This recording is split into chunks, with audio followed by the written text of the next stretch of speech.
Welcome to Streams. Streams is a weekly podcast from Trinity Community Church that's designed to inspire you and to empower you. At Trinity, we want to help you to become fully devoted followers of Christ. Streams is a 3-minute devotional thought that'll help you to encounter God in a fresh and in a new way. It's something that you can take with you to meditate on in the middle of your busy world. So let's begin our time together today by looking at Isaiah 43:19. It says this, "For I am about to do something new. See, I have already begun it. Do you not perceive it? I will make a pathway through the wilderness. I will create rivers in the dry wasteland." Now you can break up this passage into two parts. First, God is about to do something new.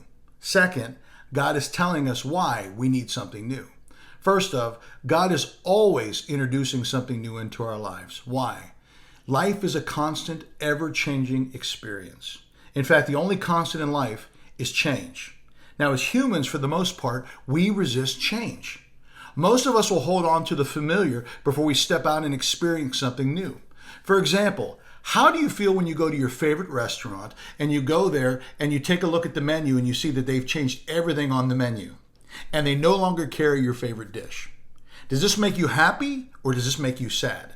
Or what happens when they update the app on your phone and you have to learn a new way around the thing that used to be very familiar? Or what do you do when they update Facebook? My goodness, people lose their minds when that happens. Why? Because we like what we like.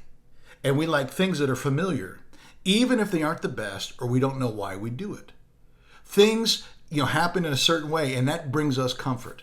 I'm reminded of the story of the young married couple that was having their first Easter dinner away from home. They bought a big ham. The young couple didn't know how to cook the ham, so the young man called his mom and asked her, said, "What do you do? How do you cook this ham?" And the mom on the end of the line, she said, "The first thing you do is you cut the end off the ham before you put it in the pan." Now the young husband asked, "Well, why do you do that, Mom?" Mom stated she didn't know. That's just how she saw her mom doing it. So that started to pique the curiosity of her mom. It bugged her, so she called her mom to ask her, why did she cut the end off of the ham before she put it in the pot to cook? After much giggling on the other side, the mom said she would cut off the end of the ham because her ham wouldn't fit in the dish that she had. It's funny sometimes why we do what we do. It's also interesting sometimes how we get stuck. So what do you do when God brings something new into your life? You only have one of two choices. You can either embrace it as coming from God or you can resist it. How can we know if that new thing is from God or not? Well, again, it's all about your perception. The word perceive in Hebrew is actually the word yada, which means to know intimately.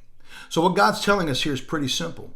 The closer you are to God, the more intimate your relationship is with Him, the more you'll be able to perceive the new thing that God is trying to do in your life or in your world through you. So why does God introduce new things? Because life is full of deserts and wastelands. Our faith can become self-focused and stagnant if God stops doing new things in our lives. So let me encourage you today. Today, if you find yourself right in the middle of a new thing, before you resist it and shut it down, take a minute to step back, to pray, and ask God to show you the new thing that He wants to do in your life. God just may surprise you with His answer. Have an amazing day. God bless you.